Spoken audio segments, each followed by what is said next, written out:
Hello junior doctor, welcome to my paramedical study. तो आज का जो वीडियो है ये आपका फार्माकोलॉजी से लिया गया है। ठीक, फार्माकोलॉजी में जो आपका है विटामिन्स दिया है आपके सिलेबस में, तो आज हम विटामिन्स को देखेंगे। विटामिन बी कॉम्प्लेक्स वाले B1 B2 ऐसे जितना भी है सारे को हम कल देखेंगे। आज जितना भी बी को छोड़ के सब देखेंगे। A C E and K, ये सारे विटामिन देखेंगे। तो चलिए विटामिन को देखते हैं। लिखा है विटामिन्स, विटामिन्स में लिखा है विटामिन्स यह एक क्या है, प्रबल संयुक्त रासायनिक वस्तु है। क्या है ये?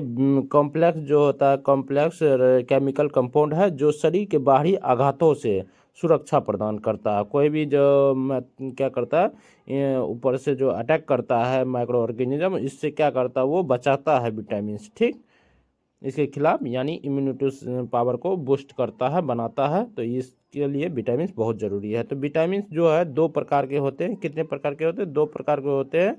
फैट सोल्यूबल, फैट में घुलनशील विटामिन, जिसमें आता है, इनमें विटामिन कौन सा आता है? ए आता है, डी आता है, ई आता है और के आता है। ठीक, इसके अंतर्गत फैट सोल्यूबल के अंतर्गत। ठीक, और आपका जल में घुलनशील vitamin water soluble vitamin, water soluble vitamin के अंदर आता है B complex and C, vitamin C. तो आपको याद रखना है विटामिन सी के अंतर्गत याद होगा कि आपको नींबू आता है। तो नींबू क्या होता है? पानी में घुल जाता है, पानी में घुल जाता है नींबू का रस। तो इसलिए जो हाँ विटामिन सी को वाले जो बी और सी होगा, ये क्या हो जाएगा, आपको जल में घुलनशील हो जाएगा, वाटर में घुलनशील होगा। और ई वाले जो होते हैं ग्रुप में, जैसे आपका हो गया ई में कैप्सूल आप देखे होंगे, इवियन जो कैप्सूल आता है विटामिन ई का, ये वो क्या होता है, पानी में घुलता नहीं है। ठीक, वो फैट में घुल जाता है, यानी तेल में घुल जाता है। तो इसलिए हम इससे याद रखेंगे, ये जो होता है फैट में घुलनशील होता है। ठीक, इसके बाद चलिए एक एक करके विटामिन को देखते हैं। पहला जो आपका लिखा है फर्स्ट में विटामिन ए लिखा है। विटामिन ए को क्या बोलते हैं? रेटिनॉल बोलते हैं। क्या बोलते हैं? रेटिनॉल। याद करना बहुत इंपॉर्टेंट है, रेटिनॉल लिखना है, इसको याद करना है। विटामिन ए को क्या बोलते हैं? रेटिनॉल। इसका रिच सोर्स को देखते हैं। रिच सोर्स में लिखा है जिगर। जिगर बीफ का, चिकन का। जिगर जो होता है, जिगर शब्द किससे है? लीवर से। कोई कोई हार्ट समझ लेता, हार्ट नहीं होता जिगर। जिगर का मतलब होता है लीवर। ठीक, तो आपका बीफ का लीवर और चिकन का लीवर में विटामिन ए मिलता है रिच मात्रा में। उसके बाद गाजर में रिच मात्रा में, शकरकंद में रिच मात्रा में, और पालक में आपका जो है रिच मात्रा में पाया जाता है। केला में भी रिच मात्रा में, अंडा में भी रिच मात्रा में पाया जाता है। और फोर्टिफाइड दूध, यानी कि जिसमें पोषक तत्व जो होता है अधिक मात्रा में पाया जाता है, विटामिन ए से युक्त दूध। ठीक, तो इसका मतलब क्या होता है, यहाँ लिख लीजिए। इसका मतलब होता है अतिरिक्त मात्रा में,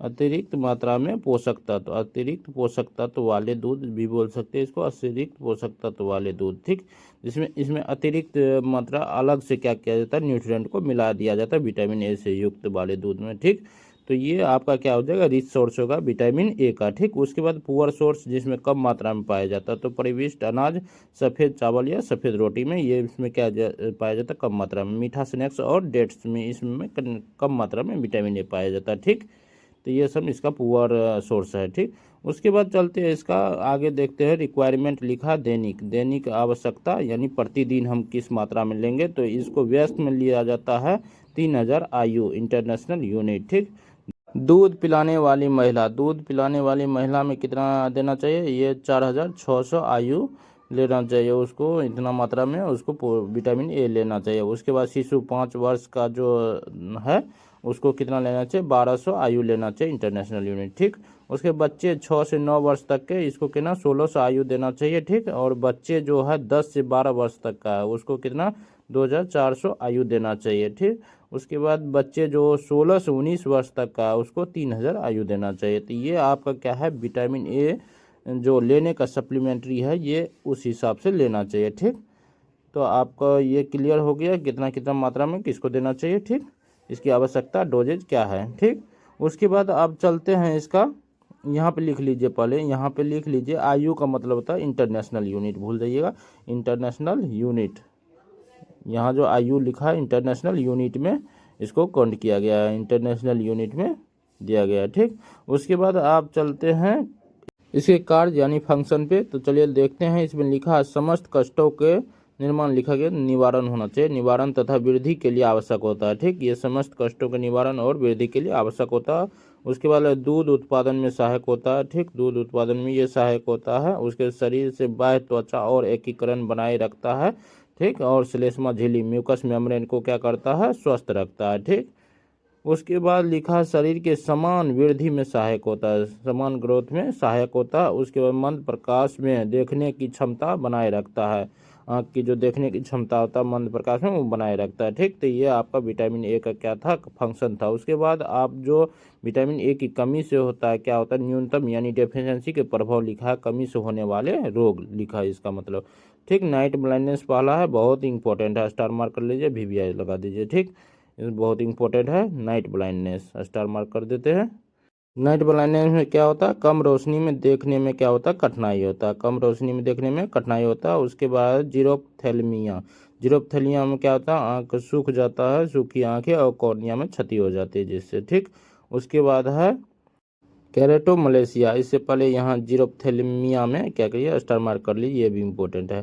केरेटोमलेशिया में क्या होता है, कॉर्निया में अल्सर, जिसमें क्या होता है, अंधापन हो जाता है। ठीक, अंधापन आ जाता है केरेटोमलेशिया में। ठीक, उसके बाद है इम्पेयर्ड इम्यूनो फंक्शन, यानी संक्रमण का बढ़ा हुआ जोखिम, संक्रमण का बढ़ा हुआ यहाँ होना चाहिए, संक्रमण का बढ़ता हुआ जोखिम। ठीक, इम्यूनो क्या हो जाता है, इसमें कमज़ोर हो जाता है इम्यूनो पावर। ठीक, सप्रेस हो जाता है। तो ये विटामिन ए का क्या डेफिशिएंसी के कारण है। उसके बाद विटामिन सी पे चलते हैं। विटामिन सी को क्या बोलते हैं, अस्कॉर्बिक एसिड, क्या बोलते हैं, अस्कॉर्बिक एसिड। इसका रिच सोर्स में देखते हैं क्या क्या लिखा है। तो रिच सोर्स में यहाँ लिखा है आपका फ्रूट जो है, सिट्रस फ्रूट, सिट्रस में खट्टे प्रजाति के फल हो गया आपका, जैसे हो गया ऑरेंज हो गया, लेमन हो गया और ग्रेप्स फ्रूट हो गया, ये सब क्या है, रिच सोर्स है आपका विटामिन सी का। उसके बाद बेरी लाइक जैसे स्ट्रॉबेरी और रेस्पबेरी और उसके बाद ब्लूबेरी और ब्लैक क्यूरेंट, ब्लैक क्यूरेंट जो होता है ये सब क्या है आपका बेरी में आता है। ठीक, तो ये बेरी जो है आपका क्या हो गया, विटामिन सी का क्या हो जाएगा, रिच सोर्स हो जाएगा। ठीक, इसके बाद आपका जो अगला है वो कीवी है, कीवी भी विटामिन सी का क्या है, रिच सोर्स है। उसके बाद गाभा, गाभा भी आपका विटामिन सी का रिच सोर्स है और पाइनएप्पल भी विटामिन सी का रिच सोर्स है। इसके बाद पपाया हो गया, बेल पेपर हो गया, जैसे red and green bell pepper, ठीक है, शिमला मिर्च जिसको बोलते हैं। उसके बाद क्या है,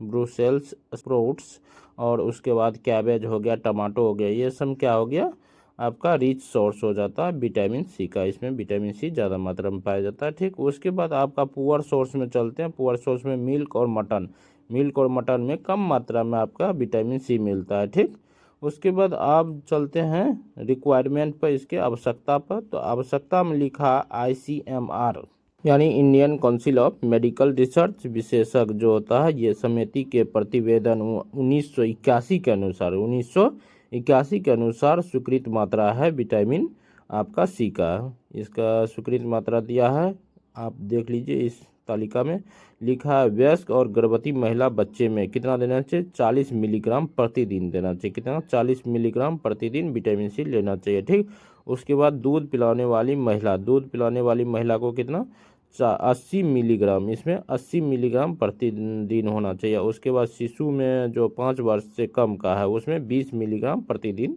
देना चाहिए। ठीक, ये आपका क्या है, रिक्वायरमेंट है डेली का। ठीक, उसके बाद इसका आप फंक्शन देख लेते हैं विटामिन सी का। विटामिन सी का फंक्शन में क्या लिखा है, फंक्शन यानी कार्य में, तो इसमें लिखा है शरीर में एंजाइमिक प्रतिक्रिया को क्या करता है, पूरी करता है। ये एंजाइमिक प्रतिक्रिया जो होता है उसको पूरा करने में सहायता होता है। उसके घाव जल्द भरने में सहायता होता है, लोहा का अवशोषण करने में सहायता होता है, लोहा लाइक जैसे इसको क्या होता है, आयरन, आयरन को मतलब Fe होगा, शोषण करने में क्या करता है, सहायता मिलता है, जिससे RBC बनता है, रेड ब्लड सेल, और श्वेत WBC बनाने में सहायक होता है। ठीक, उसके बाद रक्त के प्रवाह को रोकने में सहायता होता है। ठीक, और एंटी एलर्जिक, एंटी टॉक्सिक और एंटी इन्फेक्टिव का कार्य करता है। ये सारे कार्य करता है कौन, विटामिन सी। ठीक, इसके बाद इसका न्यूनता यानी डिफिशियंसी का बात करते हैं। तो न्यूनता का यानी डिफिशियंसी का प्रभाव, यहाँ प्रभार लिखा गया, थोड़ा सा गलत हो गया। ठीक,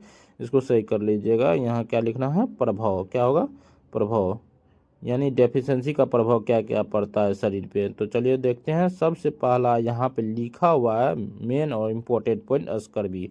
इसका क्या हो जाता है, बहुत ही इंपॉर्टेंट है, स्टार मार्क कर लीजिए। स्कर्वी ये हो जाता है, क्या हो जाता है, इसकी न्यूनता से स्कर्वी। इसमें के लक्षण थकावट, मसूड़े में सूजन, रक्त आना, नीचे निशान और जोड़ों में क्या होता है, दर्द शामिल होता है। और इलाज न कराए जाने पर एनीमिया और घाव ठीक होने में कठिनाई का कारण बन सकता है। ये सब हो सकता है, ठीक।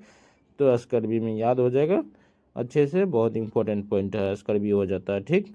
इसके बाद अगले पेज पर चलते हैं। उससे पहले आप अभी तक वीडियो को लाइक नहीं किए हैं तो लाइक कर दीजिए, और चैनल को अभी तक सब्सक्राइब नहीं किए हैं तो सब्सक्राइब कर लीजिए, बेल आइकन को दबा दीजिए ताकि हर लेटेस्ट वीडियो आपको सबसे पहले मिलता रहे। इसके बाद चलिए अगला विटामिन पर चलते हैं। अगला विटामिन है विटामिन डी, जिसको कैल्सीफेरॉल बोला जाता है, ठीक। इसको व्यवहारिक तौर पर जो है दो वर्गों में क्या किया, डिवाइड किया गया है, क्योंकि ये दो रूप में पाया जाता है, ठीक। तो चलिए पहला देखते हैं विटामिन डी टू।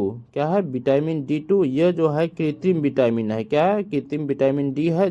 इसको क्या बोला जाता है, इसको बोला जाता है इर्गो कैल्सीफेरॉल। क्या बोला जाता है, इर्गो कैल्सीफेरॉल कहा जाता है। ये वनस्पति वर्ग के ईस्ट एवं फुफुंदी फुफुंदी से प्राप्त होता है। ये किससे प्राप्त होता है, ईस्ट और आपका फंजाई से प्राप्त होता है। दूसरा वर्ग है विटामिन डी थ्री, ठीक, जो क्या है कैल्सीफेरॉल है, जिसे क्या कहते हैं, कैल्सीफेरॉल बोलते हैं। अब विटामिन डी को भी कैल्सीफेरॉल ही बोला जाता है, ठीक।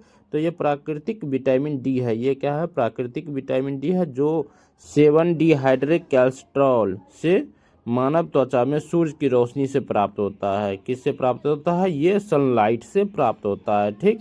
तो इसी को क्या होता है, विटामिन डी थ्री बोला जाता है। इसी को कैल्सीफेरॉल बोला जाता है। इसी के नाम पे विटामिन डी को भी कैल्सीफेरॉल बोला जाता है, ठीक। इसका रिच सोर्स देखते हैं। तो रिच सोर्स में चलिए क्या क्या लिखा हुआ देखते हैं। रिच सोर्स में लिखा है वसा युक्त मछली, सैल्मन और मैकरल और सार्डिन। ये जो होता है, ये 3 मछली है जिसमें क्या हो जाता है, विटामिन डी रिच सोर्स में पाया जाता है, वसा युक्त मछली है। उसके बाद आपका हो गया अंडे की yolk, जिसको पीला भाग बोलते हैं, ठीक। और आपका हो गया फोर्टिफाइड डेयरी उत्पाद यानी डेयरी प्रोडक्ट, ठीक, जिसमें पोषक तत्व भरपूर मात्रा में पाया जाता है। उसके बाद आपका हो फोर्टिफाइड अनाज, जिसमें पोषक तत्व ज़्यादा मात्रा में हो, और सूर्य की रोशनी त्वचा द्वारा संश्लेषण के माध्यम से प्राप्त होता है, ठीक। ये आपका विटामिन डी। तो ये आपका रिच सोर्स था। उसके बाद पुअर सोर्स में चलिए, पुअर सोर्स में लिखा अधिकांश फल और सब्जियां में पुअर सोर्स में विटामिन डी पाया जाता है। और परिष्कृत अनाज, इस सब में क्या होता है, विटामिन डी जो होता है कम मात्रा में पाया जाता है। इसके बाद आपका रिक्वायरमेंट है। रिक्वायरमेंट में लिखा है FAO, इसका मतलब होता है food and agriculture organisation of the United Nation, ठीक, एंड विश्व स्वास्थ्य संगठन WHO, वर्ल्ड हेल्थ ऑर्गेनाइजेशन के प्रतिवेदन 1970 के अनुसार ये दोनों दिया गया है। क्या दिया गया आपका, रिक्वायरमेंट विटामिन डी का। तो अवयस्क में 100 IU देना चाहिए प्रतिदिन, इंटरनेशनल यूनिट। और गर्भवती महिला में 400 IU प्रतिदिन देना चाहिए। उसके बाद दूध पिलाने वाली माँ में 400 IU देना चाहिए, प्रतिदिन देना चाहिए। तो ये आपका किसके अनुसार रिक्वायरमेंट था, FAO और WHO के अनुसार। और बढ़ते उम्र के बच्चे के लिए 400 IU प्रतिदिन देना चाहिए, ठीक।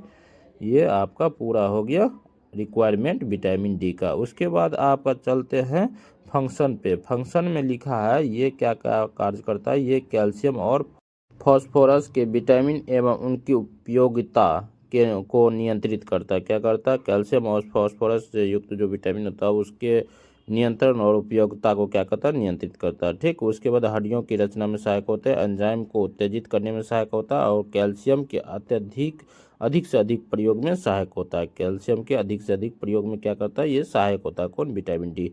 उसके बाद आपका ऑस्टियोब्लास्ट और ऑस्टियोक्लास्ट कोषों को उत्तेजित करता है, सेल को उत्तेजित करता है, जिससे क्या हो जाता है आपका सेल बॉन्ड का फॉर्मेशन जब अच्छा से होता है, ठीक। उसके बाद न्यूनता डेफिशिएंसी का प्रभाव। इसका डेफिशिएंसी का प्रभाव में देखते हैं। पहला लिखा, बच्चे में क्या हो जाता है, रिकेट्स हो जाता है, और वयस्क में क्या हो जाता है, ऑस्टियोमलेशिया हो जाता है। क्या हो जाता है, ऑस्टियोमलेशिया जैसी बीमारी देखने को मिलती है इसमें, इसकी डेफिशिएंसी के कारण, ठीक।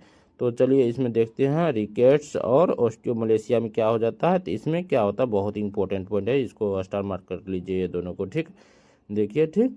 और रिकेट्स और ऑस्टियोमलेशिया में देखते हैं, इसमें क्या होता है, हड्डी दर्द, खराब, विकार और नरम कमजोर हड्डियां हो जाती है, जो हड्डियों के विकृति का कारण बन सकता है। और छाती, टांगें, घुटना आदि में क्या होता है, विकृति, टेढ़ी मेढ़ी हो जाना और कुबर हो जाना, ये सब क्या ऑस्टियोमलेशिया और रिकेट्स में देखने को मिलती है। ठीक, उसके बाद छाती की हड्डियों के पास ज़्यादातर पसलियों के जोड़ में सूजन हो जाता है, ये सब देखने को मिलता है। उसके बाद बच्चे में जो होता है, दांत जो है देर से निकलता है।